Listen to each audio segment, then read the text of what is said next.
Hi, everybody. I'm Mary Scholl. I'm the director at the Institute for Collaborative Learning. Super excited to be with you all today in this webinar of content-based learning in Costa Rican technical education. And we are grateful to the U.S. Embassy, who is sponsoring the webinar, and to the collaboration with the Ministry of Public Education in creating this webinar, and also with the Peace Corps on this one. So really happy to have Daniel Lopez with us from the Peace Corps. So welcome. This webinar is one in a series of webinars from this year that we have created and delivered.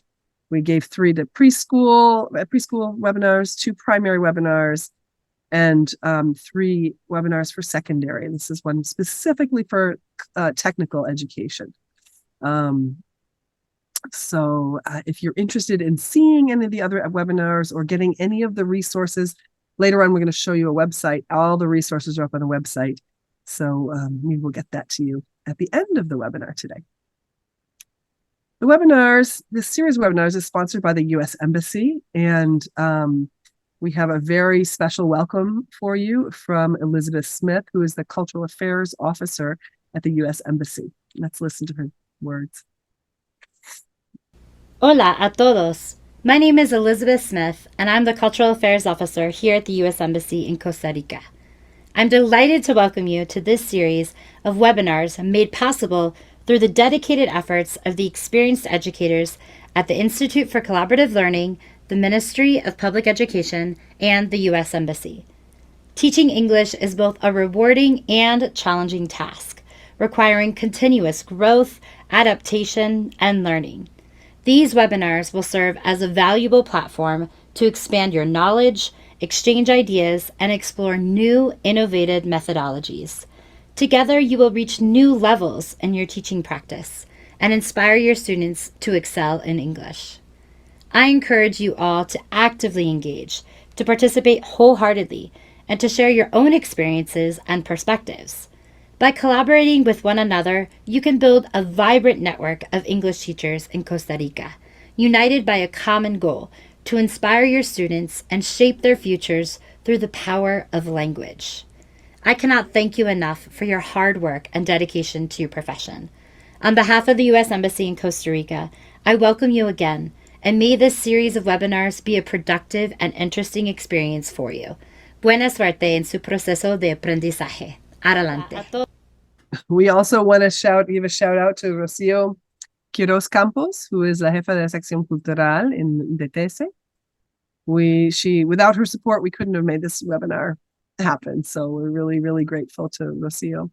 And I'm going to stop sharing now because we actually have Lisette and Maricel with us. And so I want to invite you to unmute and offer your welcome. Well, first of all, I want to say thanks to Mary, Yuan, and Daniel. Daniel is a response volunteer from the Peace Corps that he's working with us at the office for some months. I expect that there were more, but I think that we already have less than 8 months, right, Daniel? No, I think that we have 6 left. Oh, time flies. And also to say thanks also to the U.S. Embassy for letting us and supporting us with these different opportunities. As an advisor, I also want to apologize. Rocio, she has been really involved in this process, but because of a family issue, she couldn't stay with us today. So she was really interested in participating, but unfortunately, she couldn't.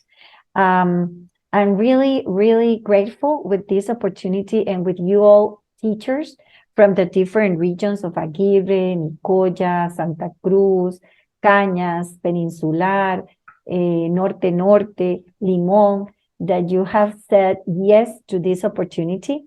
For sure, I'm sure that you are not going to be the same teachers once you finish this 2 hours webinar. You're going to get a lot of ideas back at school for tomorrow. You're going to say, well, I'll put into practice this that I've learned in the webinar last night. So that's our main goal here, that you take some ideas and also that you feel secure and supportive by the advisory with some of the ideas and proposals that we're going to be giving you at the end of the webinar. So thank you very much to all of you. And Maricel, my colleague, also thank you for being part of this. Okay, thank you for being here this night in this webinar. You will have an inspiring experience, I think, and the opportunity to listen and interact with experts in this case with content-based English. We're talking about our programs, English Oriented 2 or ESP, from our programs, and I hope you take advantage of you take advantage of our guest today. Thank you. Thank you so much, Lisette and Maricel. I so appreciate it. Now we're going to share screen again and introduce ourselves. So I will start and go. My name is Mary Scholl. I'm originally from the United States. I've been living here in Costa Rica for 22 years. I see many names, and many of you I already know, and there's also some people that I don't know. But I'm originally from the United States. I started out teaching Spanish in elementary schools in the mountains of North Carolina. And then I taught English to children in Japan. And then I taught university level English in Japan for many years before getting involved in teacher training. I lived in Brazil for a few years, and I'm happy to be here at home in Costa Rica. Super happy. My experience with content-based learning and teaching, or ESP, or English-oriented ESP. I taught at Earth University for a year and a half. I taught English for agronomy. So my experience comes out of that very specific experience. And then I also have taught high-level academic English for specific purposes, just for preparing for university. So that's a little bit of my experience. I'm looking forward to sharing this with you today. And I will pass it off to Yvonne. Welcome. Thank you. Hello, everyone. And my name is Ivan, and I'm originally from Nicaragua, and I've been living and working here in Costa Rica for the last 5 years. And my experience with content, learning and teaching has to do with, I was working for the Binational Center in Nicaragua, and we had a program for executor bilingual secretaries that was for colegio students. So I was teaching the content in English. So I was coordinating that program, and then I went to the law school. And after completing the school, the university I was working for, they decided to include ESP courses in all the programs they have. So I was teaching legal English, and again was content in English. I was doing basically reading. And I've been working with also vocational schools in Nicaragua, Honduras, and Panama. So I'm so happy for this opportunity to be collaborating with Mary, Daniel, Lisette, and Maricel. Thank you so much for the opportunity. And I pass it over to Daniel. Hi, everyone. Good evening. My name is Daniel Lopez. I am a Peace Corps response volunteer who, as Lisette said, is assigned to the MEP technical office. I've been here for about 3 months. It's my first time working in Costa Rica, but not my first time in Costa Rica. The bottom picture is me presenting at the NCTE conference several years ago. So I have fond memories of being in this country. The top picture is me in Venezuela. I was an English language specialist, and that's where I met Mary, and we've become great friends ever since. I'm originally from Denver, Colorado in the US, and I'm excited to be here this evening and share and hear what your experiences are. Thank you, Yvonne and Daniel. Thank you so much. We're going to move into the next slide, which is a habit that we've started doing at the Institute for Collaborative Learning since the pandemic. And it's a way of welcoming everyone and really letting you know that however you are, however you're showing up, you are very welcome, and we're happy that you're here. So welcome, everyone. Welcome, everyone. Welcome, MEP CTP teachers and supervisors. Welcome, everyone who's hungry and those who have eaten. And welcome everyone who is tired and those who have energy. And welcome everyone who is frustrated and those who are happy. You are welcome as you are. And welcome everyone who feels lonely and those who have a sense of belonging. Welcome everyone who likes teaching technical English, and everyone who sometimes gets frustrated or challenged by teaching technical English. Welcome everyone. Welcome everyone. I want to add something here. I'm going to say welcome everyone who's a little sick, because that includes me. I'm feeling a little under the weather. And welcome everyone who's healthy. Is there anything else you'd like to add to welcome today? You could write it in the chat. What can we add? What else would be nice to add to our welcoming? Good. Let's move forward. Well, welcome silence, Mary. Welcome silence. Yeah. Oh, Jen, thank you. Welcome everyone who's excited. Yes. And maybe anybody who's a little bored, you're welcome too. Hi, Susanna. Fantastic. Thank you. Welcome to the ones that are teaching right now. I wonder, I'm wondering if how many of you are teaching and here in the webinar, how many of you are having to double up. That happens sometimes at night, right? Let me get that. Okay, Susanna, you're very welcome. Welcome, welcome. So sorry that you have to double up, and thank you for that. If you find you are teaching and you need to really focus on your students, we're recording this. Then we're going to put a recording up on a website. So if you feel like you want to focus on your students, that's okay. Yeah. Cindy writes, welcome new learnings. Yes, beautiful. Okay, not a big deal. Great. Thank you all so much. Welcome, welcome. Let's move on. Yeah, and that's the overview today. So we're going to start with the community builder. So we'll get to know about each other, a little bit about each other. And then we have a Mentimeter survey. We'll provide information so we can have a discussion about teaching content in Costa Rica, Técnica, Colegio Técnico. And then we will talk a little bit about core components of CLIL and ESP and collaborative learning. And then we'll be reflecting and sharing some ideas. And then we'll have an experience. We'll be inviting you to be a participant, a learner. Mary will be leading a session on EQUIF, encountering, clarifying, remember, internalize, and influence use. And then we will share some resources. And then time for questions, thoughts, inspirations, and comments. So let's start with the community builder. So let's get to know about each other now. How are you arriving? So on the screen, we have 7 different pictures of 7 different animals. Which one do you most relate to right now? And then you can write in the chat or open your mic. Yeah, me, I'm arriving like number 7, the sloth. Just slow, like one step at a time. Tired and sleepy, Jen, get it, right? I relate with number 7 because I feel so sick right now. Oh, Cindy. Daniel, how about you? So I'm much more of a morning person, and I'm not number 2 yet, but I will be in about an hour and 45 minutes.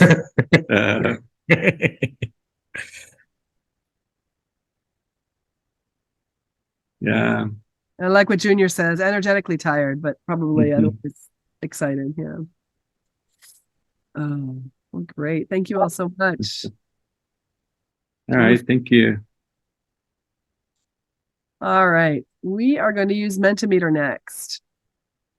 And we have some questions for you that we'd love to learn about your answers.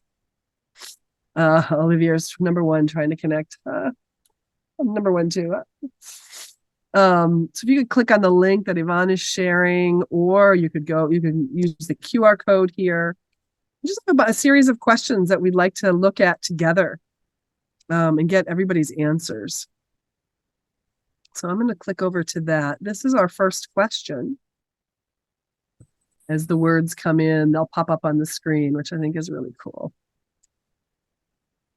And yes, if you want to write it in the chat, you can do that as well. If it's hard to get onto Mentimeter. So you're demanding, exciting, challenging, rewarding, hard. Amazing. fun. Sometimes frustrated, says Cindy. And happy. And Susanna writes challenging, interesting, and crazy in the chat. Cool. I like that. Somebody wrote it's cool. Gerardo writes amazing. Olivia, challenging, sometimes a little crazy. Axel writes interactive. I also noticed the interactives making bigger. Mm-hmm. Mm-hmm. Yeah, as these words, when you put in multiple versions of the same word, when different people do it, it gets bigger as that algorithm. So it's kind of fun to see that interactive is almost as big as challenging. Mm-hmm. I like how challenging and rewarding are kind of right next to each other. Because anything that's worthwhile tends to be challenging. And so that was reflected in this exercise. Mm-hmm. How about you, Ivan? Anything you want to add? Yeah, challenging for me involves learning. So I guess it also has to do with learning. So it could be positive. Growing. Yeah, might be positive. Yeah, challenging, but growing, learning. Yeah. And in the chat, it says it's challenging because it's pretty hot. There's no AC. Yeah, I hear you. All right. I don't know where you are, Estreve, but feeling the heat there with me. I'm feeling it. Yeah, hot. All right, let's go on to the next one. What is meaningful or rewarding to you about teaching English at a technical high school? And here we'll see the answers pop up as they go in. To see how my students can survive a job interview. Yeah, that's a huge thing to learn how to do that. It's huge. Seeing the progress year by year and how they love English more and more. Feedback, sharing thoughts with teenagers, the way our students, look at the way our students go forward, seeing them achieve their goals, how to implement their learning in their daily life. And one person writes, I like it when my students feel that what they're doing is worth it. Oof, that's so huge. It's huge. Jen in the chat, she wrote challenging because we must learn first about specialties to teach our students. Mm-hmm. Mm-hmm.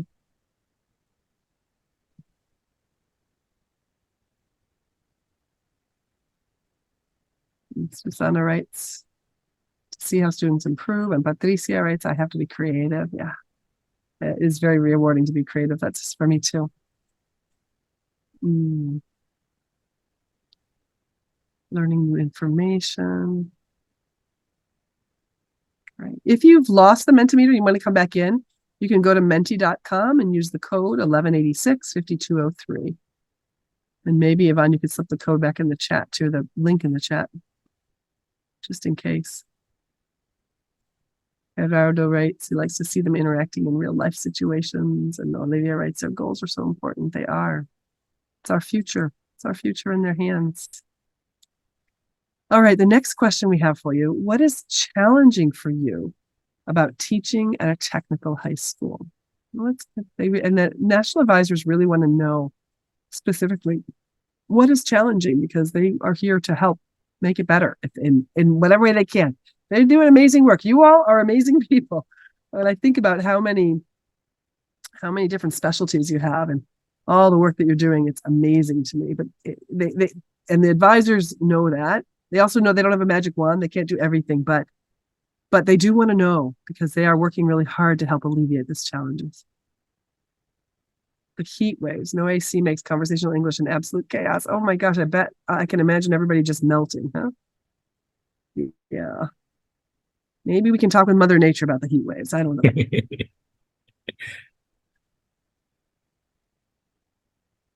It's also a challenging process to select students because some of them don't know enough about English.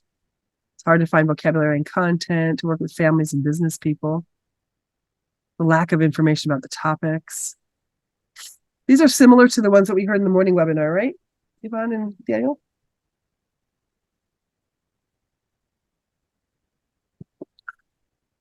Yeah, and some of them I think, like you said, are outside of our control, and others are things that we can take steps to help you with tonight.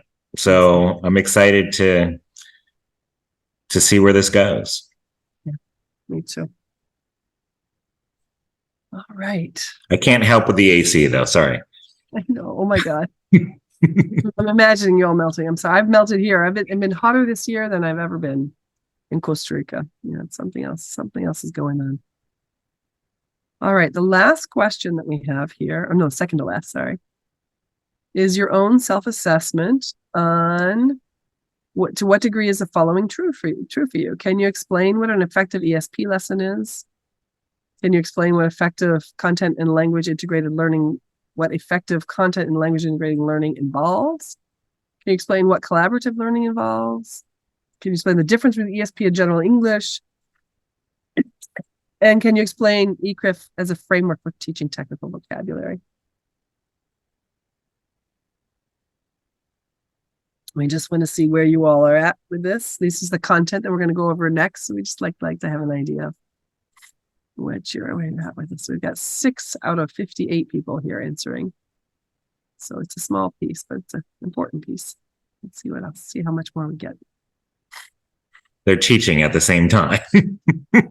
Hard to answer our questions if you're answering. Right?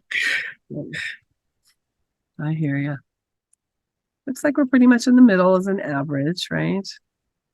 Which means that there's some room for learning, which is great. That's why we're here. And there's also some people that already really know this, which is awesome too. So if you already know it, then it's a bit of a refresher, and we hope that we're using your time wisely. And if you don't know it, then it's a nice intro. So yeah. And the last question, what is it that you need? What support would be helpful for you as you grow as an English teacher in a technical high school? Materials, money, yeah, salary. You know. Teacher's Guide for Technical is this for echo. Yeah. I think that teacher's guide, I think the challenge with the teacher's guide is that you have so many subjects. But yes, more material and correct environment. Yeah.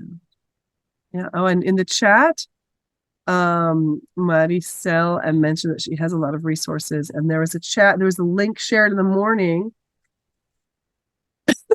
for some resources that I don't know, maybe we could share that again.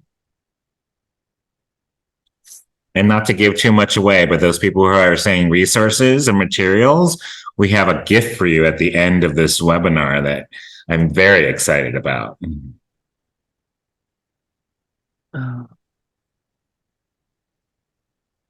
Okay, I think those are similar answers to the morning as well. Why don't we move back to the PowerPoint and move on? All right. In this section, Yvonne's going to work with these questions. What does learning look like in your classroom? And we're going to think, well, Yvonne and Daniel, sorry, both of you together. Right. So, thank you, Mary. Yeah. And move forward. Right. So we have a question on slide, and maybe by talking and having a conversation with you all about ESP, Play and Collaborative Learning, you identify what approach are you using to teach content? So we're going to start with CLIL, Content and Language Integrated Learning. This is teaching of content. It's one specialty in English. You know, like I was, when I was introducing myself, I was saying that I used to work with the bilingual secretary program. And then so we were teaching about the content in English. So making decisions, answering the phone call, writing an email, everything was in English. So I was teaching the content, and English is a tool. So they're going together, but we're using English as a tool to teach the content. So we usually have, we teach in English, right? But we can also use Spanish in this case, just to clarify and just check how students are doing. And then primary emphasis is content. We are teaching the content. So any of the specialty you're teaching. Well, let's see it sound to you all You think it's you're using a clip sometimes when you're teaching your content, you're teaching your specialty?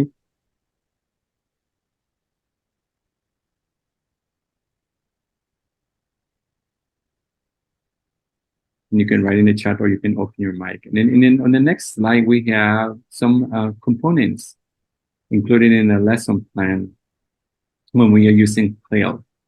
As I said before, we are teaching content and then integrating the 4 skills, right? We're teaching reading, but at the same time, we're teaching the content, we're talking about the content, but at the same time, we are looking at grammar, vocabulary, reading, writing, listening, speaking. So we can use different skills to talk about the content and learn about the content. I see Patricia says lack of time. Lack of time of doing talking about the content, Patricia. So and also when planning a clear lesson, we think about the different activities we have, the higher order thinking skills, for example. What kind of questions I'm asking students to answer? It's not only yes, no question, but kind of questions, what kind of activities so students can do processing. So they have a content and then they process and then learn about, maybe learning by doing. And we create an environment, or co-create with students an environment that is immersive and communicative. I'd like to see if anyone resonates with this clearly. We say, oh, this is what I do in my classroom, or this is what I've seen other people doing. What else would you add to this list of these ingredients to a great clear lesson?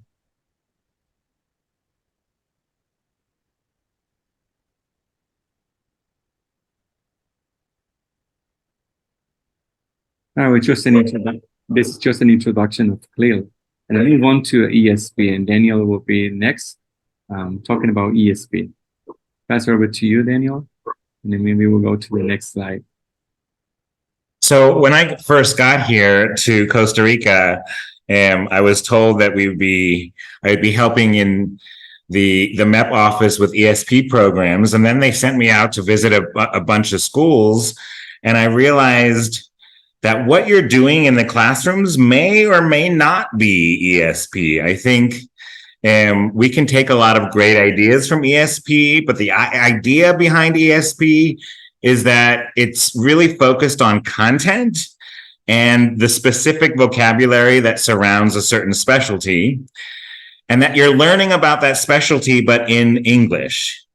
But I think that the MEP has actually labeled this as English oriented for specific purposes or oriented to certain specialties, because you're not supposed to be experts in the field of agronomy or tourism or accounting.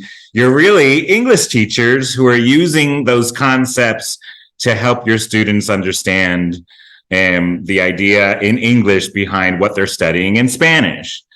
So I don't want you to think that you have to be doing ESP in your classroom, but maybe there are some really good ideas that we can take from the ESP world. So just to be really clear, what is ESP? It's language learning that takes place directly. Its exposure to English language is constant. Activities are conducted mostly in English, and there's a fair amount of explicit language support. But the primary focus is on content and on those specialties. And I think that's where we all run into problems, right? Because we're not experts in those fields. We're English teachers. And so let's see what kind of ideas we can take from ESP without having to take to do everything. All right, next slide. So some of the ingredients of a great ESP-oriented lesson is that it's learner-centered, right? It specifically addresses the needs of students. Lessons are need-based and task-oriented, which I think you probably know that terminology because it's in your lesson plans. Topics and skills are relevant to students' lives. Lessons create opportunities for meaningful learning, and they develop confidence, industry-specific communication, and leadership. So this is where it's really exciting. What we do is actually geared towards something that it's happening in the real world. We come up with all these specialties because of what the demand, the economic demand, and the industries in Costa Rica are telling us what they need. So there's that built-in motivation, and I think that there's a lot of it's a good direction for that students who know that there's going to be an outcome and that they're thinking about their futures and they're helping them get jobs. And for me, that's a super exciting thing about what ESP does. Are there other things that you can think about, some ingredients of a really good ESP lesson that maybe I haven't mentioned? If so, write it in the chat or feel free to open your mic. We're a smaller group tonight so that we can hear from everyone, hopefully. But these were the basics. If something else comes to mind, let me know. I do want to make a distinction between ESP and general English. Do you think you understand what's the difference between ESP and general English? Sometimes there's some overlap. Sometimes they have things in common. But what are the biggest differences between ESP and what our colleagues in the academical world are doing? These are a few of the big differences, right? In ESP, language is learned for a specific field, like we mentioned. The focus is on communicative competence and the specific needs of the learners. All materials are supposed to be authentic and work specific. And that's where it gets kind of challenging to get at so many materials that are authentic and work specific because there's so many different specialties. And then in ESP, students are usually preparing for internships or future employment, which is maybe the case for general English classes, but not always. Do you have any other ways that you could tell us about how ESP may be different from general English, or if you've taught both, maybe you'd like to share how it was different in your experience? Please write in the chat and let us know that you're still awake.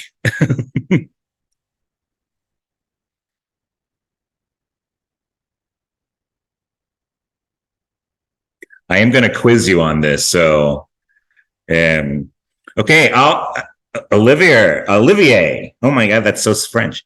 ESP, English focus on the student needs. So much about context. Absolutely. You get an A tonight.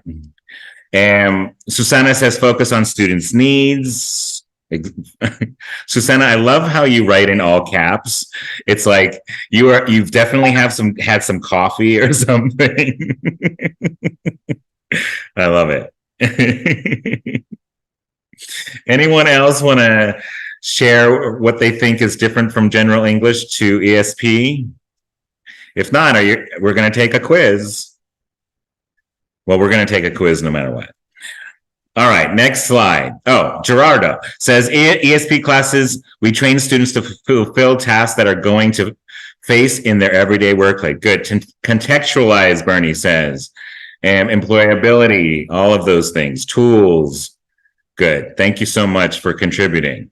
So when it comes to the purpose of ESP or of the classrooms, what's the purpose of the lessons in ESP, and what is the purpose for general English?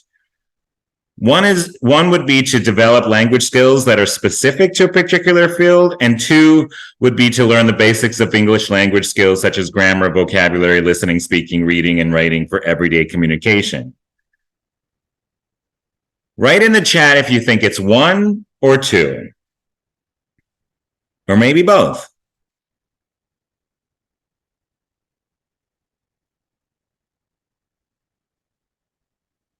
One or two do you think would be the purpose of, which is more ESP?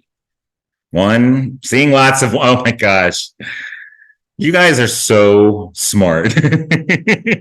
So yeah, if you were paying attention to what I was saying, you would know that number one would be more how we define ESP. What about the next slide? The next question I have for you in terms of the content, which is more ESP and which is more general English, is ESP more one, it covers a broader range of topics and materials, or two, it includes authentic materials relevant to the learner's specific field or discipline? Oh my gosh, they are on top of it. Seeing lots of twos coming in, and you're absolutely right. And then when it comes to our next slide, we're thinking about the methodology. And what is the methodology that would describe more of an ESP approach? Is it often uses traditional language and teaching methods, or is it more practical and goal-oriented? Which one do you think would more describe the methodology for ESP? Okay, two.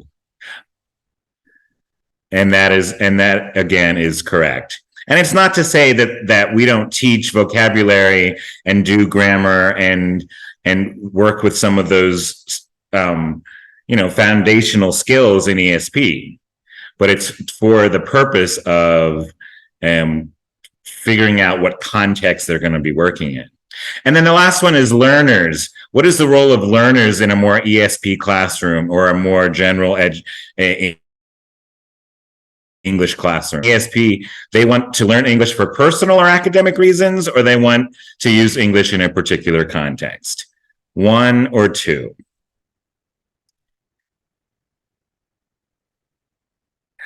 I like it because you don't have to write a lot. You could just throw in a number. And some of you are writing the number and some of you are writing it out. I love it. But you're all getting it right. It's number two. And like I said before, there may be some personal reasons why people want to learn technical English, but it's usually for a particular context.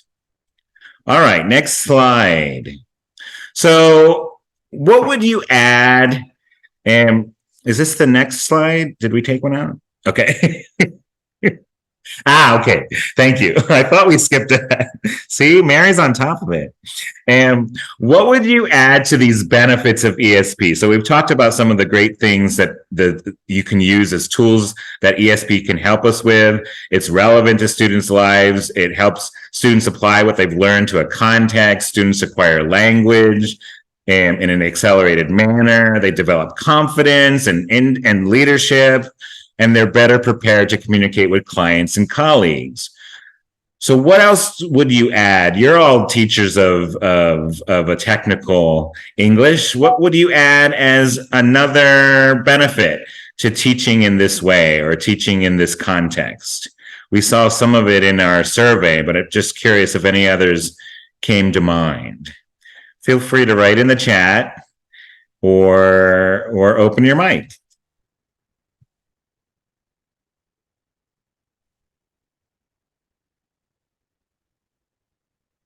I visited a few schools, and the ones that I went to, the students in technical English were so much more motivated. I don't know why, but it's like they know that this is for their future, and they were so respectful where I went and incredibly interested. I went to one school, and the tourism students greeted us at the gate and gave us a tour of the school, and then gave us a meal and were the maitre d', and it was really inspiring to see. But what are some other great benefits of this way of teaching? They learn about soft skills for life. Absolutely. They walk away with something more than English. They're actually learning confidence and leadership. Enhanced communication skills. And Haido, that's really what it's all about, right? And we want our students to be able to communicate in any situation, in any context. And teaching them to be able to do that requires sometimes a little bit different methodology than what they're getting in general English. So most of them are more culturally aware. Oh, I love that part. I love that comment, Rafael. Because we're really teaching them to interact with people from around the world or in intercultural settings. They're more interested in the class. They get to practice content using Realia. Absolutely. And we also touched upon in the survey a little bit about the challenges. And so the next slide kind of summarizes that. A lot of you said that that there is a lack of materials. Students' level of English is very low, so it's hard to teach them a technical content.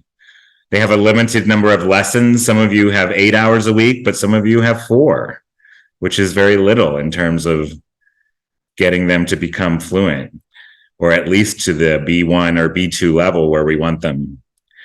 And they need to familiarize themselves. You need to familiarize yourself with the industry. Like I said, you're not experts.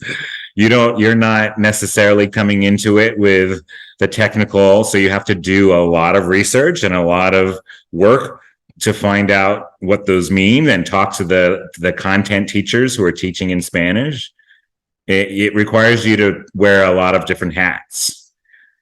And there's limited access to industry experts. And so there's really trying to get as much information about what they actually want from their employees. And what other challenges can you list here? And I'm seeing that people are writing about the rewards and the benefits. So thank you very much, because it's important to keep both in mind. Carla says language acquisition is more natural. Yeah, I would agree with that.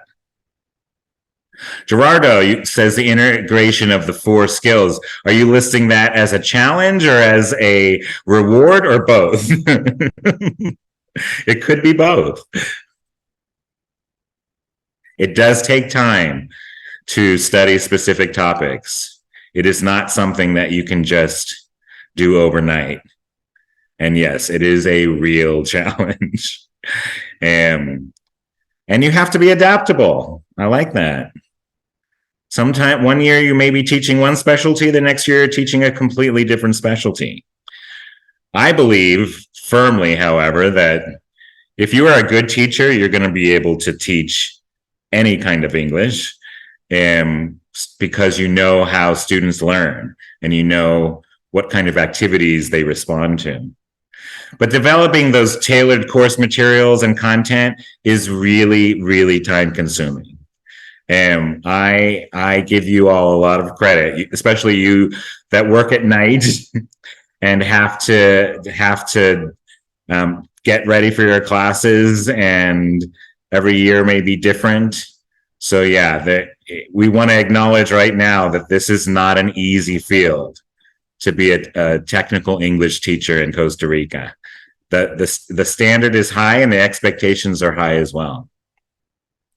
And it's a challenge to find companies where our students need or can use English, or even just places for them to practice and to apply what they're learning.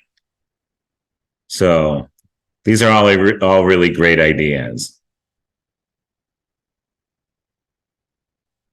Okay, we are going to now ask a few just reflection questions about these ESP and CLIL. I'm just curious if you could write in the chat, do you see yourselves as ESP CLIL teachers?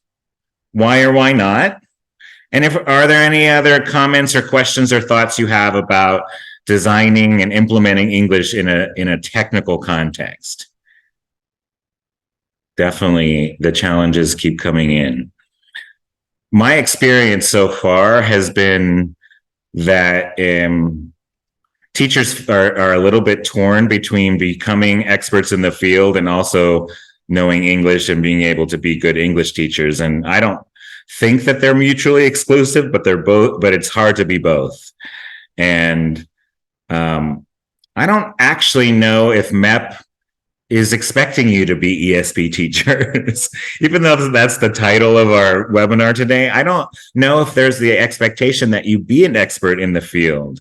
They have those national advisors who are kind of helping us come up with content, but it's really to complement their content classes, not to teach the whole content in English.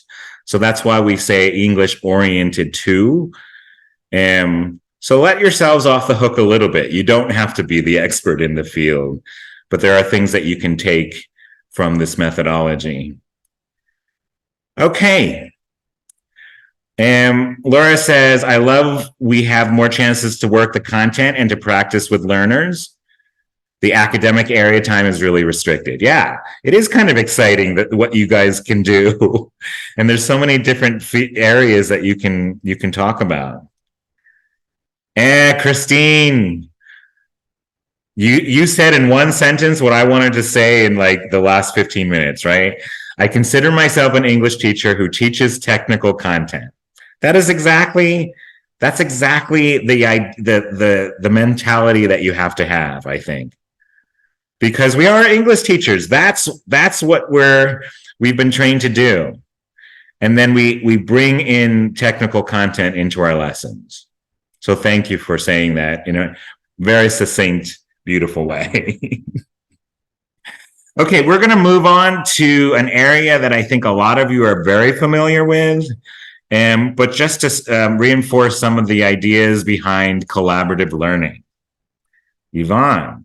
All right. So collaborative learning is one of my favorite approaches. It is an educational approach of using groups, 2 to 3, 2 to 4, depends on the size of the class and also the setting you have, size of the classroom, for example. And then the purpose is to enhance learning through working together. So if you can write in the chat, what comes to mind when you see collaborative learning? What's the role of collaborative learning in your classroom and when you're teaching content? One of the benefits, going back to my experiences as a learner, what I enjoy from lessons with teachers bringing collaborative learning into place in the classroom is the opportunities to capitalize skills and experiences, for students to work in groups and then they say, so let's say I was in a class and when writing was coming in as a part of the task, I was like, oh, okay, I pass, I go second, not me. But when there was a chance to do a presentation, I would say, well, I can create the slides. I can do a presentation. I can create. I can be creative, or being on stage. Yeah, not afraid of being on the stage. So using my skills, my strength, and my experiences, and then working together and learning together. So I was saying, oh, I go second on writing, but then someone else with a stronger writing skills. I was learning. Oh my God, that's beautiful, right? Because learning from peers is really powerful. So I've been learning a lot when I work with others, so working together. All right. Me too, Susana said. I don't know what Me Too is, but thank you. So one of the ideas also the setting of the classroom. So Gerardo says it is closely related to community language learning. It is.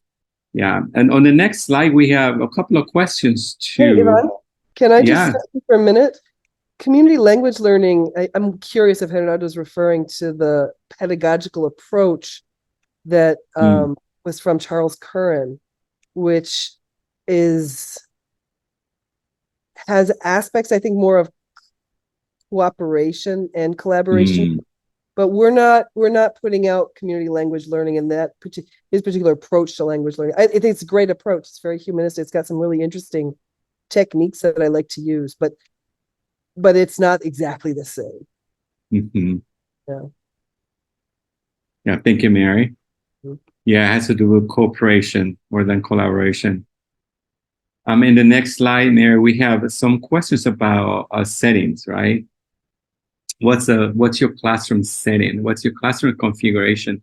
And especially the night class, right? I'll be curious to learn how it is for you and what's the impact on having that kind of a configuration in your classroom. And I know MEP has some requirements for classroom settings. I'd like to hear maybe a couple of teachers, maybe you can write in the chat or you can open your mic. That would be great to hear your experiences, about your experiences.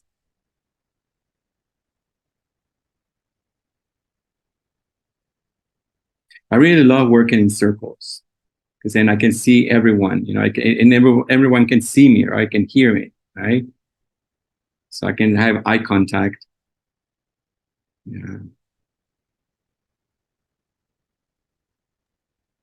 Well, in my case, my students usually work in a circle because it's easier to do different activities, and I really like it.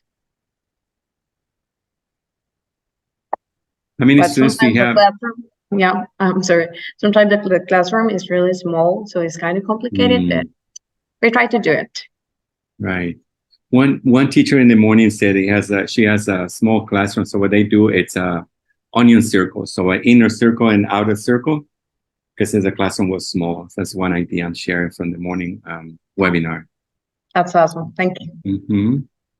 Yeah, and Mel says collaborative language allows to have students with different levels of feel that they need each other, right? And then they can learn from each other. That's a great opportunity. So creating that opportunities for students. And Christine says she has 4 rounded table in her room and 5 computers. Wow, that is so great. So access to computers in each of the tables. So they can have access to information, digital information. Daniel, I see you open your mic. Would you like to share anything? No, I'm just curious to this third question are the classrooms that you're teaching in, are they actually conducive to doing collaborative learning? I'm just curious how that plays out here in Costa Rica. It's a good question. Yeah, I like what Susana said. In my case, I really like it. It's a collaborative learning and the circle, the configuration, because it is easier to monitor students' job. Yeah, and for me, when students are doing the task, when they're completing a task, this is the time I have to observe, take notes, and process how students are learning. So it's for me, it's like taking a pause to observe and notice, and then come with, what they need.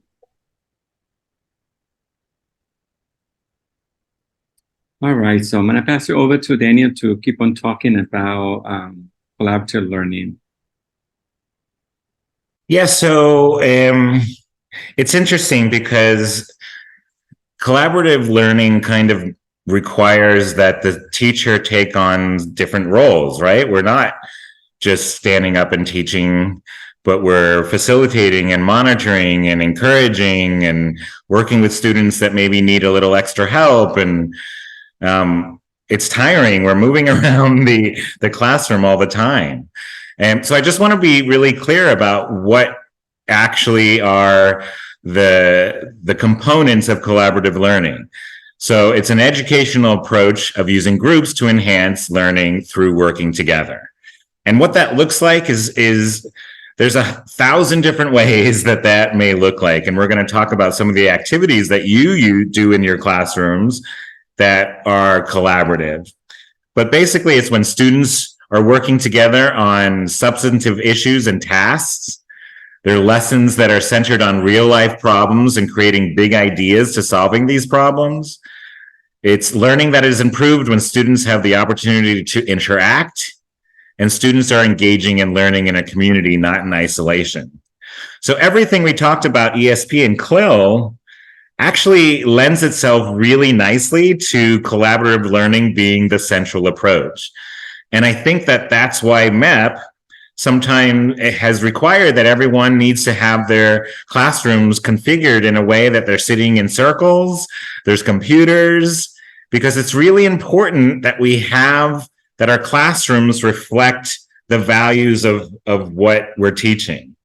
And in our case, our values are community and tasks and real life problems and problem solving. So just so you know that there's the foundation to why we do things is because it works. And in some cases, it is the difference between what they're doing in the classroom next door that isn't necessarily a technical collaborative environment. Okay, so let's get into some of the nitty gritty. I'm just curious, what collaborative learning techniques do you use in your classrooms? If you want to just put in the chat or open your mic and tell us, what do you do? What are those activities that you do collaboratively? Are you doing presentations? Are you doing projects? What's happening in those night classes around Costa Rica? Write them in the chat. Any ideas? You don't have to explain the whole idea, but maybe just give us a word or two about what the activity is. Role plays. Okay, great. Especially for customer service and things like that. Laura says partners feedback. Great. Students helping each other. Solving situations from real life, plays, presentations, case studies. Oh, I'd love to hear, Axel, more about that, because I think if we had a whole book of case studies that we could do related to our specialty, then we would have enough material for the rest of the year. Collaborative problem solving, peer evaluation, excellent. Oh, a few people are doing case studies. I am so excited. Oh, jigsaw, Mel says. I love jigsaw activities. There's something about the way that students' minds work, to see them working out an information gap or some kind of a puzzle makes me so happy. And good. So there are a lot of different activities, and we're going to encourage you as much as possible to share what you're doing in your classrooms with each other. And we're going to talk about at the end of the webinar how we can do that in a more formalized way. But here are some of the things that you have said and that we also have thought about. Think, pair, share, simulations, peer editing, you talked about, small group discussions, debates, interviews, jigsaw surveys, things like that. And luckily, these are the really fun and interesting parts of teaching. And so if you have the right materials and if you have the right activity, then students can get really excited. And I think you know that when you walk into a collaborative classroom, it looks a little chaotic at times, but there's a lot of learning going on.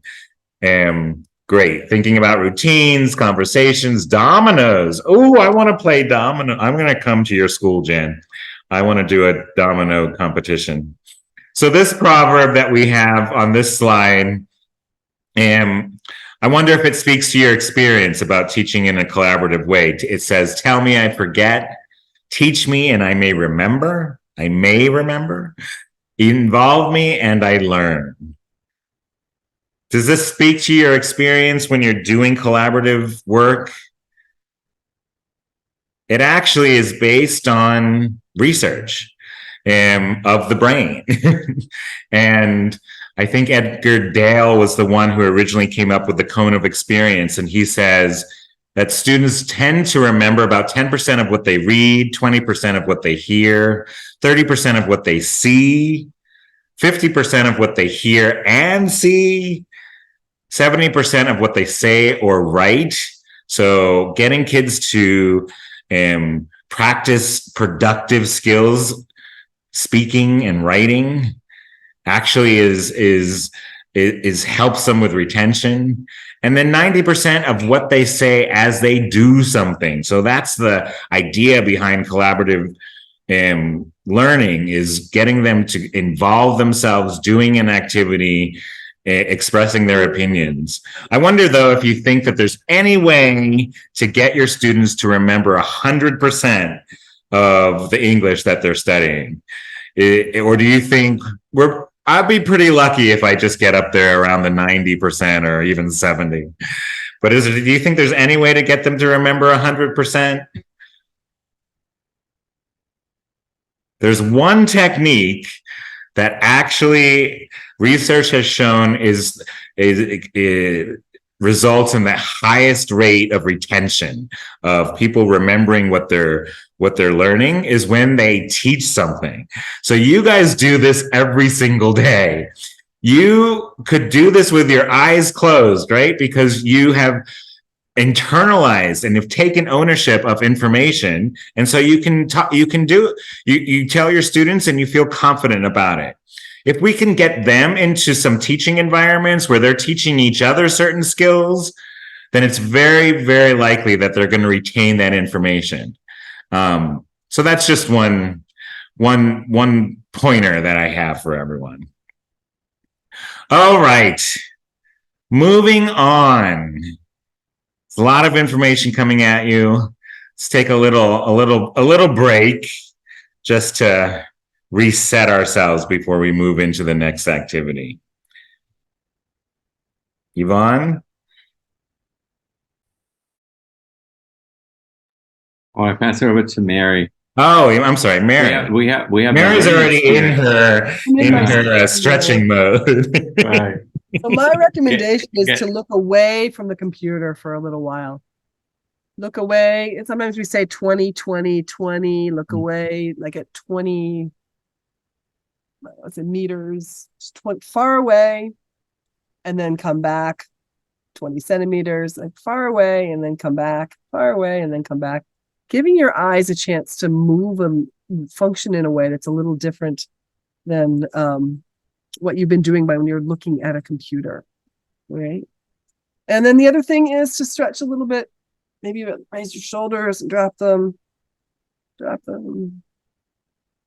Think about your back. I like to put my hands together, fingers together, open them up.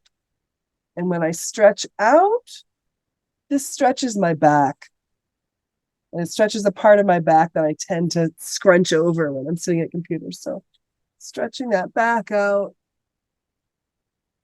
Oh, great. And maybe a little shaking. Shaking's always good too. All right. Let's get back into it. We've got another 50 minutes or so. I want to invite you to learn with me. You've been doing a lot of thinking and answering questions, some cognitive work. I want to invite you to put on your learner's hat for just a minute. Now, some of you already know this framework, ECRIF, and some of you don't. So it'll be new for some, not for others. Maybe some of you have done this lesson with me even. I don't know. But what I want to invite you to think about is, well, one thing is, because there's so many different specialties, it's not like we could create a learning experience for you with just one specialty. So I'd like you to think about this, the vocabulary I'm going to offer, and just what does it make you think about in terms of what your student learning needs are, all right, as an experience. So would you be willing to be a learner with me for a little bit? Either put in the chat, you can say yes or thumbs up, show me. Would you be willing to? All righty. So this is a framework for learning vocabulary. And this is my objective. Oh, I see some yeses and sures in the chat. Thank you guys. Thanks for that. Sorry, I hadn't seen the chat the whole time.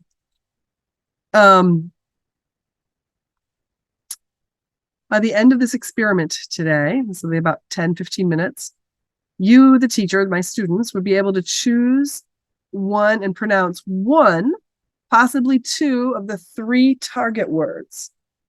So something that's new to you at a natural rate in an open your mic and speak and explain activity. So how many words am I hoping that you'll definitely be able to pronounce?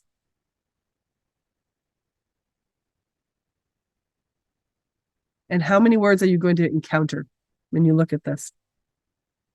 How many words are you going to encounter? Yeah, Olivia, 1.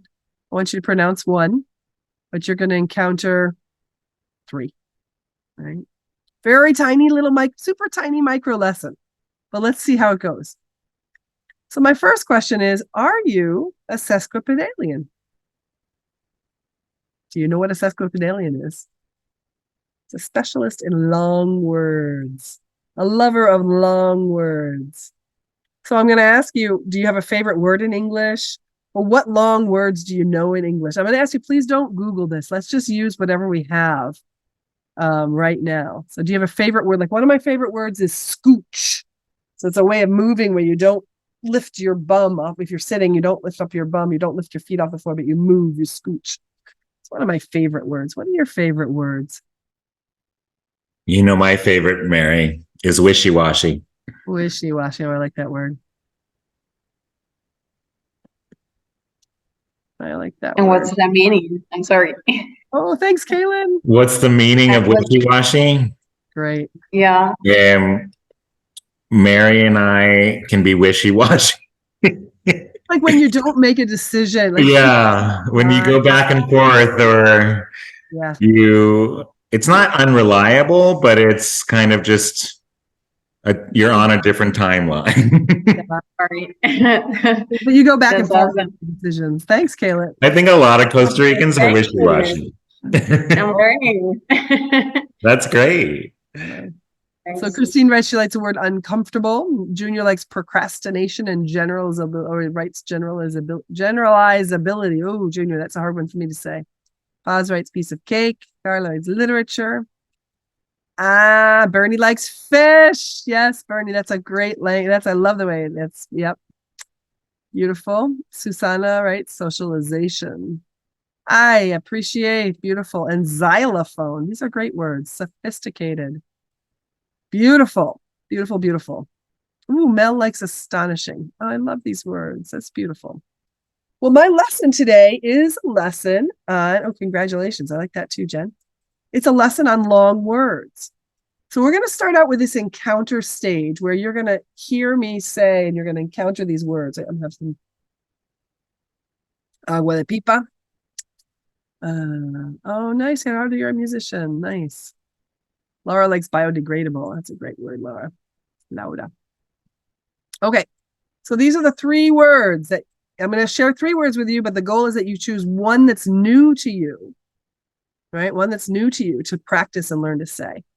The first word is pneumono ultramicroscopic silicovolcanoconiosis. Pneumono ultramicroscopic silicovolcanoconiosis. I learned this in 9th grade from my science teacher, Mrs. Saunders. The second word is, thank you, Susanna, for that. What? Yes, the second word is supercalifragilisticexpialidocious. And the third word is anti-disestablishmentarianism. I'm glad you guys are finding this funny. I find it funny too. So 3 words: pneumono ultramicroscopic silicovolcanoconiosis, supercalifragilisticexpialidocious, and anti-disestablishmentarianism. We're going to start out with the meaning and clarifying the meaning of them. Oh, thanks, Yvonne. So which one, this definition, this word is a political position from the 19th century in Britain. The opposition opposes proposals to remove the Anglican Church's status as the state church of England, Ireland, and Wales. Which one is it?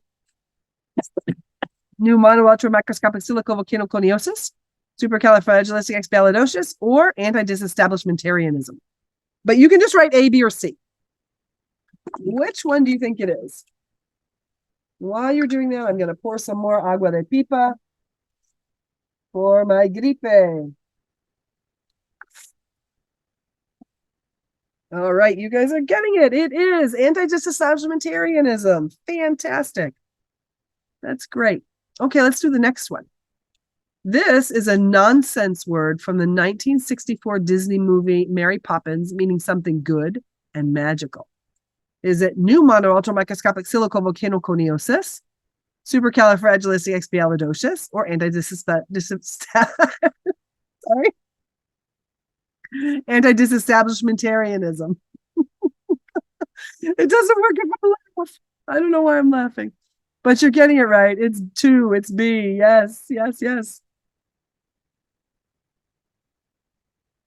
Maybe you all know the song, supercalifragilisticexpialidocious. If you say it fast enough, sure to sound atrocious.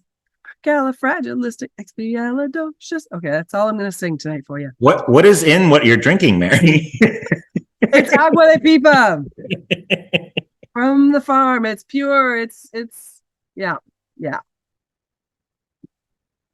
I've got gripe today, so I'm feeling a little sick, and I was sicker in the morning than I am now. So these guys are wondering what I've been taking, but it's just agua de pipa and chicken soup, and the disease is going through me. Okay, the last one. This is a word for a kind of lung disease. Which word is it? Pneumono ultramicroscopic silicovolcanoconiosis, supercalifragilisticexpialidocious, or anti-disestablishmentarianism. Mm-hmm. Mm-hmm.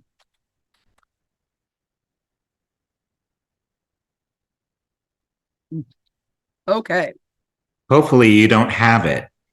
I know, right? I don't have new. A is right. Number 1 is right, and A is right. New mono ultra microscopic silicovolcanoconiosis. You have now heard these words many times. Which one is your favorite at this point? Which one do you like? And you're like, oh, I like that one. Supercalifragilisticexpialidocious. Raphael, Like B, go ahead. but I'm not. I like B, but I'm not sure if I'm going to be able to pronounce it. I might need like a pipa. I love it, Maybe Karen. it's kind of magical. Thank you so much. I will work with you on it. No problem. Lots of people like B. It's kind of fancy. It's kind of fancy, right? Yeah. I love that word too, actually. All right, well, let's get into it. We're going to choose a word, and I want you to practice it. And you don't have to unmute. This is a really cool kind of English class, right? Like you can practice without unmuting. I'm wondering how you're going. Now, after you've been practicing, the next part of this encountering, clarifying, remembering is listening. So what I want you to do is you put in the chat which word you want me to say, and I'll say it. I'll say it a few times.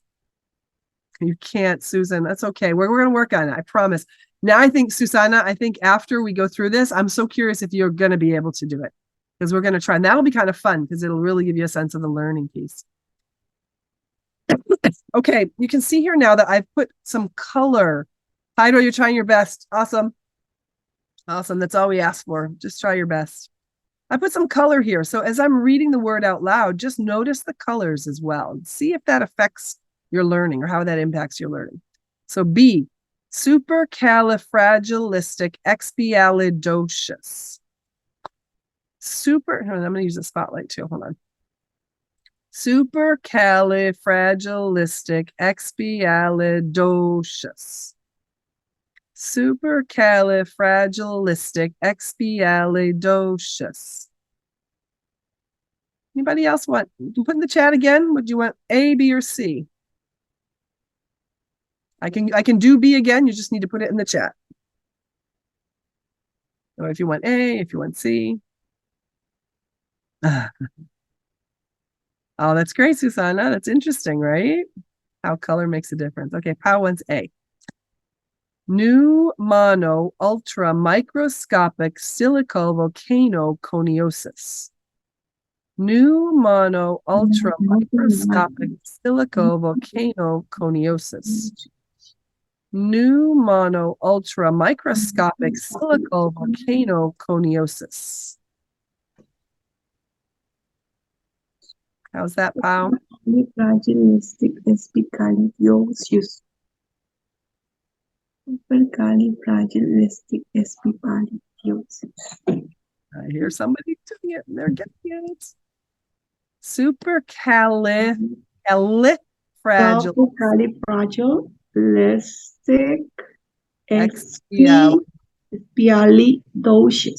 Supercalifragilisticexpialidocious. Supercalifragilisticexpialidocious. That's great. Supercalifragilisticexpialidocious. That's a good song. Unfortunately, we don't have songs for new mono ultra microscopic silicovolcanoconiosis or anti-disestablishmentarianism. Would anybody like to listen to any of the words? Please put it in the chat. We'll have one last chance. New mono ultra microscopic silicovolcanoconiosis.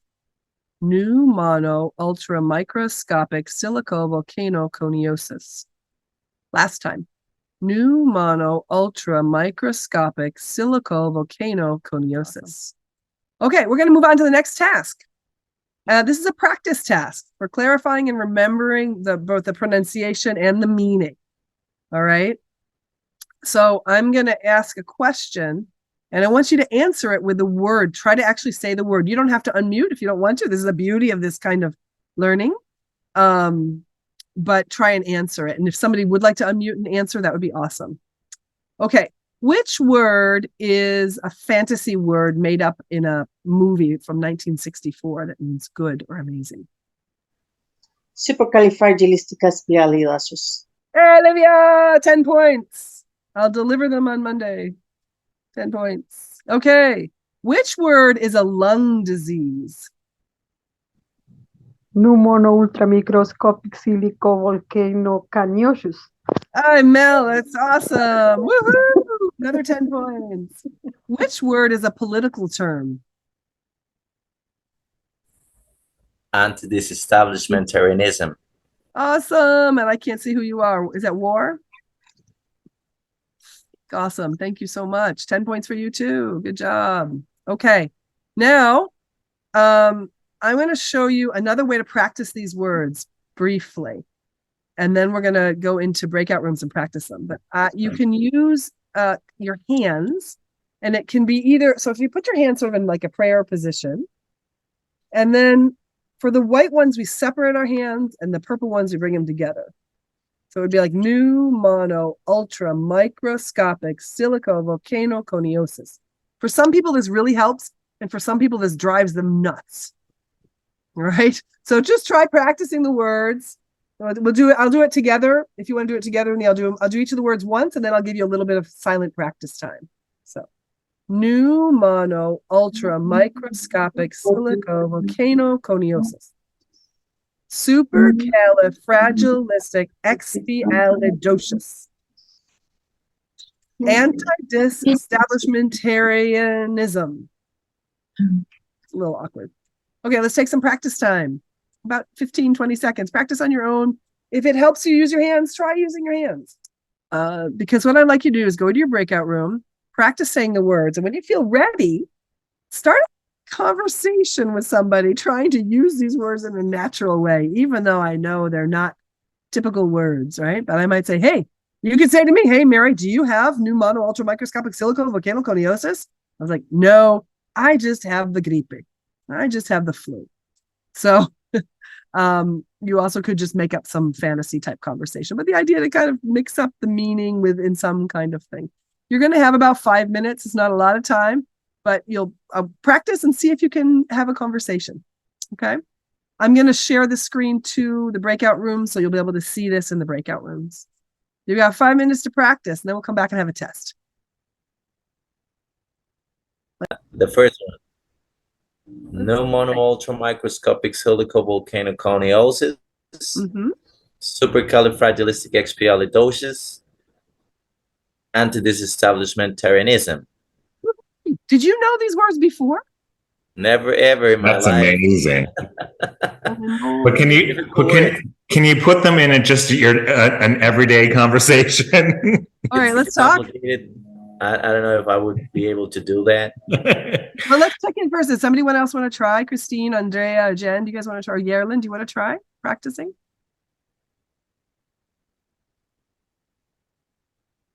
They may be teaching too. Might be teaching, yeah. All right, well, let's go back with Junior. Shall we have a little conversation? Sure. Junior, I'm curious, in Costa Rica, because I'm new here, is there a history of anti-disestablishmentarianism? I've never heard about it, but maybe I'll find out. I will do some research about the anti-disestablishmentarianism, and I will let you know. That would be great. I would love to hear more about that in Costa Rica. And I remember a movie I watched long ago, and they would say like supercalifragilisticexpialidocious, and I like the word. And let's say I use it every day. Ha ha ha. I don't know. It's funny because even students or people who are younger who haven't seen the movie, in the United States, we say supercalifragilisticexpialidocious as something that is like so great, right? Like, oh my God, it's so supercalifragilisticexpialidocious that you must be so excited. You're getting married, whatever. I really hope, though, that Mary isn't suffering from that pneumono ultramicroscopic silicovolcanoconiosis that's going around. I hope it's not. Oh my God. Oh my God, right, Junior?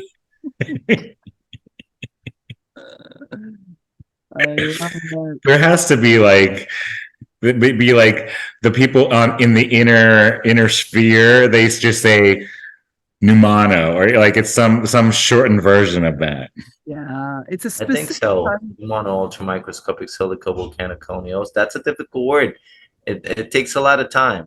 Yeah. I don't think they use the long version of the word. I'm sure that some millennial has like a shortened version. They just say, "Oh, I got the PMM." For short, yeah. I got the coniosis. Yeah, the coniosis. Yeah, that's fun. Wow. Welcome back, everyone. We don't have everybody back yet. So right now, though, we can start to talk about what is your favorite word and why. Anybody have any favorite words here? Hey, Ricardo. Oh, so nice to see you. Do I get to hear you? You want to unmute? Oh, you're mute.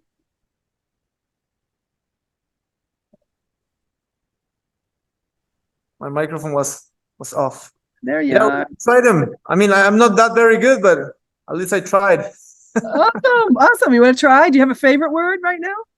Well, I guess the B, because of the movie, you know, the Mary Poppins. Yeah. So, I mean, like that's the most famous, right? But at least I can try. Yeah. I don't know. A. Sure. I don't know. Neomono ultra microscopic silicovolcanoconiosis. I don't know. Yes, you're getting there. Exactly. Supercalifragilisticexpialidocious. Anti-establishmentarianism. I don't know. Awesome. You are I tried. At least I tried. Oh, it's so nice to see you. So Ricardo's family is neighbors of mine here, so it's fun to see you and is in San Carlos. Yeah. Known each other for many years. Yeah. Doña Berna in Cotay, she told me about this workshop, and I was so you know, I'm so happy. A long time ago, like 10 years ago or more, I took a course about ESP, but you know, I'm not that updated. I need more, right? And I need more of making materials. I need more planning. You know, sometimes in school, depending on with the kids, you are, you know, taking the same all years, the same things, and sometimes you need to change a little bit. Yeah. And well, hopefully we can have some more workshops in the future. Yeah. Thanks so much, Ricardo. Yes, absolutely. Thank you. All right. Let's see who's next. Yeah, who's next? What's your favorite word and why? Anybody feel like saying a word? I can say that my okay, let's go first. Let's go, Kaylin, and then Jen. Okay, I'm going to try the B. Like that was my favorite one. Oh, it's okay. Supercalifragilisticexpialidocious. I'm not sure about the last words. Yeah. Nice. And why do you like it? I don't know. Sounds cool. Awesome. Beautiful. Yeah. Thanks, Kaylin. Jen, how about you? I have to say the same, supercalifragilisticexpialidocious, because I grew up with Disney movies. Mm-hmm. Beautiful. Thank you so much. So, when I hear from these three people, I just did an open your mic and speak and explain activity. I asked you to tell me what your favorite word is and why. And so my goal, the teacher goal, was that the learners would be able to choose and pronounce at least one, possibly two, of the target words that's new to them, and speak it at a natural rate in an open your mic and speak and explain activity. Right? And so we just did that. So I just saw in my assessment, my formative assessment, I just saw at least three people that could do this. Right? I'm curious for you all. Do you feel like you could do this right now? Did you reach the goal? Raise your hand. Your electronic hand or your thumbs up. Did you reach this goal? I see some excitement there, Susana. Woohoo! Yeah, because maybe, and did you think you could reach the goal? That's kind of an interesting question too, right? So now, are you a sesquipedalian? Are you a lover of long words? That's the end of the sample English class. I'm hoping that, well, I'm kind of curious. How was that experience for you about learning this three vocabulary words, 3 technical words? How was that for you? Right. So here we have, Susan was saying it was interesting. Paz said it was funny and challenging at the beginning. Susana said it was different. I'm curious, what was different about it for you, Susana? Was it like the choice of words? To me, it's definitely a challenge, but at the same time, it shows us somehow how students feel when they're learning new words. Like we put ourselves in their own shoes and see that sometimes the process might not be as easy as we might think or might believe, and how they needed scaffolding and all that. So it made me think a lot about that, and how I could maybe improve as a teacher to help them and guide them in the process of acquiring vocabulary and language as well. Thank you, Carla.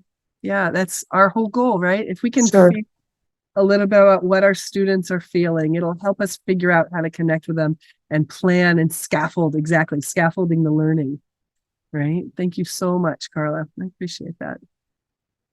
There's some more comments in the chat. If anybody else would like to speak, feel free to unmute and speak. Here I see the chat. Raphael writes, it was challenging and funny. I had fun trying to get them. Heido writes, it reminds me when my students are learning a new word, a new world, they need to practice. Yeah, it's challenging. Junior writes, I know how my students feel when in front of new difficult vocabulary. Yeah. Laura writes, I changed my mind after you gave us a technique. I thought I wouldn't be able to pronounce them. That's another interesting thing. And I think when we're thinking about technical English, what's really important is that students might think it's a little hard, right? They might think that it's beyond them. But if we can do sort of what Carla's saying here in terms of thinking about scaffolding and coming up with techniques that help them get it. Like the technique I used for you was just 2 colors, and then also the hands, putting some sort of body movement in it. If it's not just about reading, and when you think about what Daniel showed us about how much they'll remember if they read, it's not just about reading and memorizing, right? It's about interacting and using this.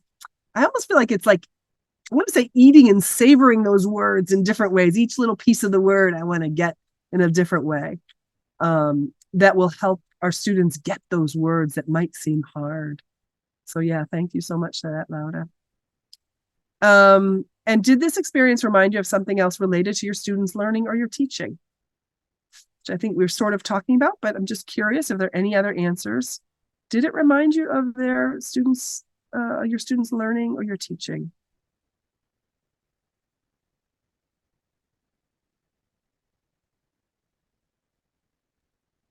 Definitely. Sometimes there are some words that are difficult for them to pronounce.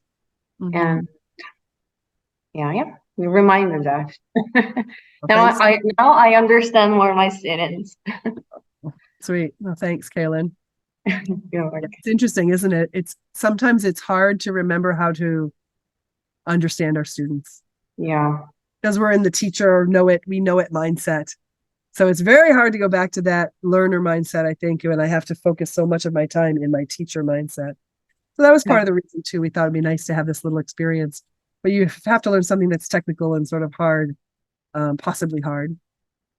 Mary, I remember when I was learning Spanish, and it was the same situation. And I remember my teacher taught the class how to say Parangariku Tirimícuaro. So I guess it's some volcano in Mexico or something, but she was like, Parangariku Tirimícuaro, and I was like, there's no way I'm ever going to be able to say that word. And now it's like my favorite word to say in Spanish. Oh, fun. I love it. Yeah. It's interesting. Yeah, it's really good to relate to our own learning experiences, right? And then say, how can that inform us as teachers? So here also Heido writes, as a teacher, we need to learn technical vocabulary and words to sound more professional when we're going to teach a new topic. Absolutely. I had to learn a lot of agronomy words when I taught English for agronomy at Earth University that I had never encountered before. It's like, and I was pretty honest with the students. I said, you're gonna have to teach me this. We'll learn. I've got English, you've got agronomy. Let's learn this together. Let's go through it. And it was a really beautiful experience. But there was a lot of new vocabulary for me, for sure. And War writes, it demonstrates you're still a student. Yes. And Laura writes, reminds us that no matter how hard it seems, it could be turned into something funny or fun. Absolutely. Yeah. Thank you all so much for those comments. And Kaylee writes, learning is a never-ending path. Yeah. All right. I want to share with you just really briefly, because Carly, you had mentioned something about scaffolding and how it's really important to scaffold the learning. And I use this framework called ECRIF to scaffold that lesson, right? So the first stage of this, the way I look at this kind of learning of vocabulary, we become aware of that it's there. So remember, I told you I had 3 words that I want to tell you. And I said those words over and over again, right?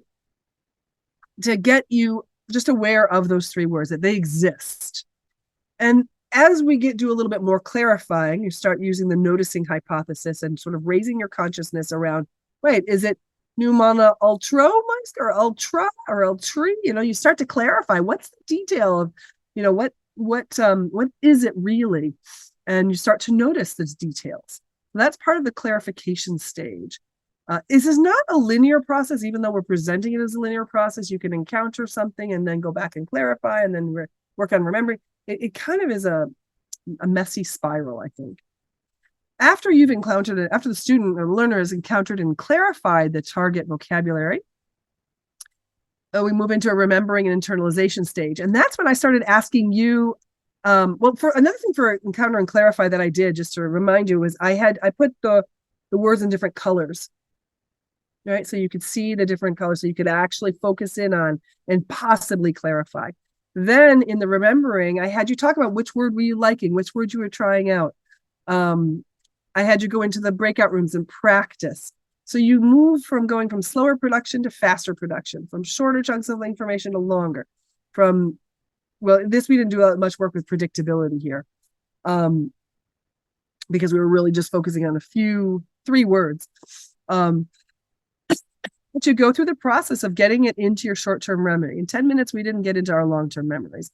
If you don't study this anymore, and I ask you a year from now, I don't think you'll remember pneumono ultramicroscopic silicovolcanoconiosis. Right? I don't expect that. But in this little amount of time, you have an experience of getting it into your short-term memory just a little bit, right? Then we have to do a lot of, in the remembering stage, we do a lot of practice activities to do output practice and play with it. And then finally, hopefully, we'll get to a fluent use stage. I don't think we're there yet. We had too short a lesson to really get into fluent use where it's spontaneous. But I could say I think I'm pretty fluent with all 3 of those words. I could say if you wake me up in the middle of the night, call me and like, Mary, what was word number 2? I'm going to say, oh, it was supercalifragilisticexpialidocious. I can do that in my sleep, right? It's automatic. So this process of ECRIF is something that we're recommending, is something you can do in all different majors, all different specialties. You can think about how to sequence or stage your lessons so that students have these opportunities in this order.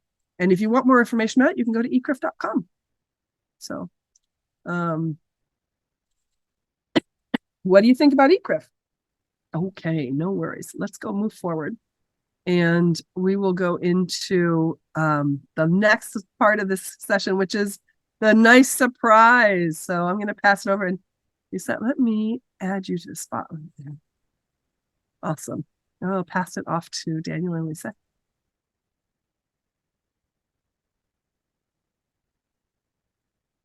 Lisa, go ahead. Okay, well, good evening. So happy to be here sharing with you all people. I'm very grateful with this great job that Danielle, Ivan, and Mary has shared with us today. For sure, as I told you at the beginning, these are some ideas or topics that you can take and you can adjust them to the different courses. Well, and basically what Danielle mentioned before, it's absolutely true. we understand that you cannot be teaching ESP itself. But, and that's why we have called the new programs English-oriented too. And remember that now there is common, well, it's not common, it's called Qualifications Standard Framework. And that is what leads all the technical specialties of the country.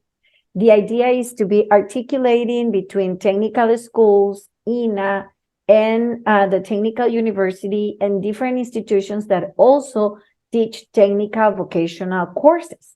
So we are articulating all of us in the country, and we can recognize if you have taken any courses in another institution. So the institutions, depending on the level, can recognize those courses.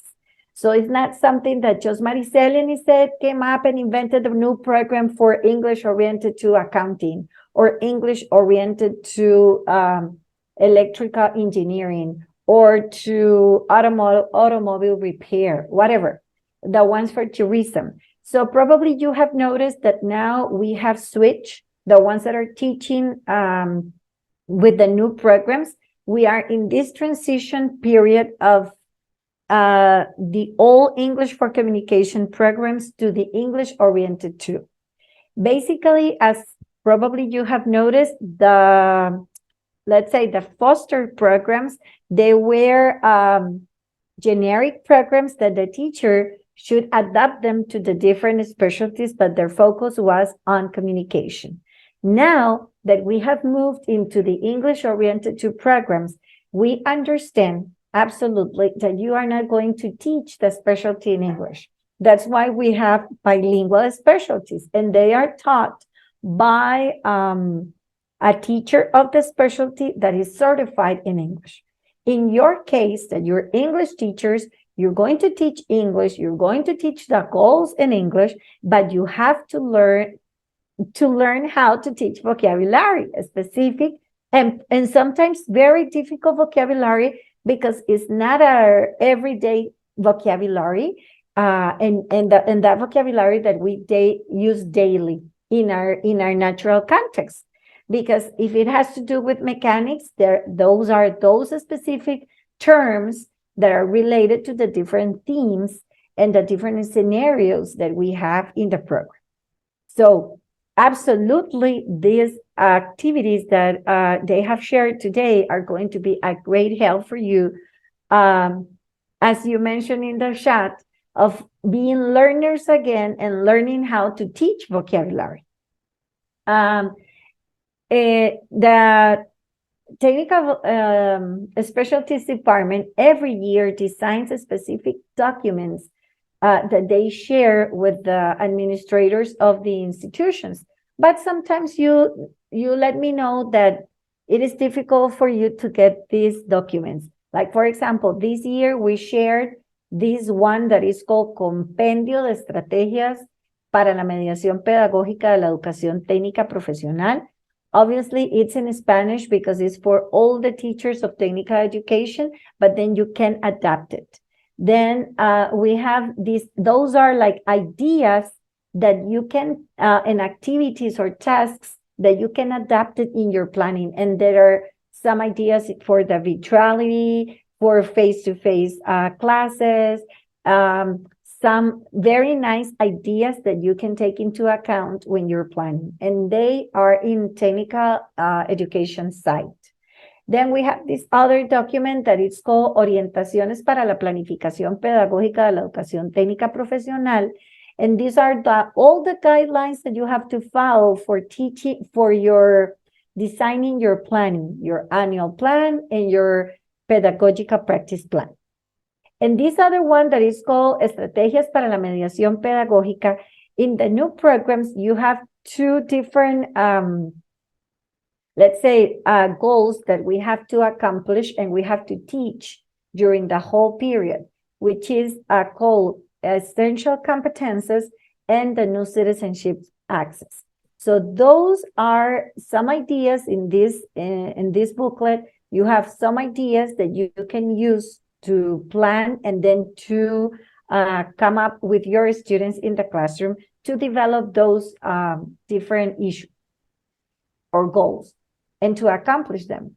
And then we have also this other one that is called Orientaciones para la Implementación del Portafolio.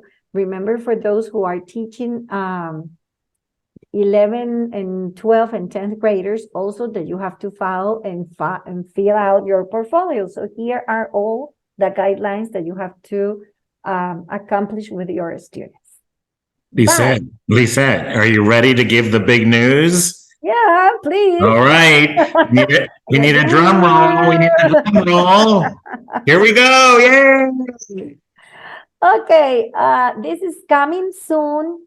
Maricel has been working hard on this, and we're going to have a website to share some materials, the programs, resources, even news. When we have news, we're going to share all of the information is going to be placed here. And we also want to invite all you teachers, in case that you have your own materials, you have designed resources, and you want to share them with the advisory, and would you like to share them here in the website, we will be willing and very happy to share your materials here also. We have a lot of new materials that have been shared by the teachers, and for sure, we're going to have these communities of practice of the different teachers that are teaching different specialties. And we understand that some of you also are teaching 7 or 8 different specialties at a time. So you need this help. So I think that we're going to be ready in less than a month or about a month. But as far as we have it ready, we will let you know, and you will have your link for getting into, and you can explore all the materials, activities, and information that we're going to place here. And for sure, it will be a great help for your planning, for developing your tasks and activities, and that big issue that all technical teachers we have, which is resources. So thank you. And just to emphasize this, the idea is that we're starting to create really an identity for technical English teachers, a professional identity and community of practice, which you can share what you do and also receive information from other people and feel like you're part of a really awesome group of professionals. So I'm really excited about this, but it's not going to work unless you also contribute to the community. Exactly. And I see a lot of people are already doing that. So it's wonderful. If we can go to the next slide, I'm going to just quickly let you know that there are also courses that are coming up in technical English offered by the Office of English Language Programs in Washington and through the U.S. State Department in openenglishprograms.org. So we'll put all this information on the resource site that you can sign up if you're interested. I know there's one coming up for business, one for STEM. So I take a look at some of these courses that are free and open to the public. We also have a website that's just for resources that are geared towards this webinar. So Mara's going to wrap things up with that. Thanks so much. It's super exciting to see all those resources coming. We have a small resource site for you all.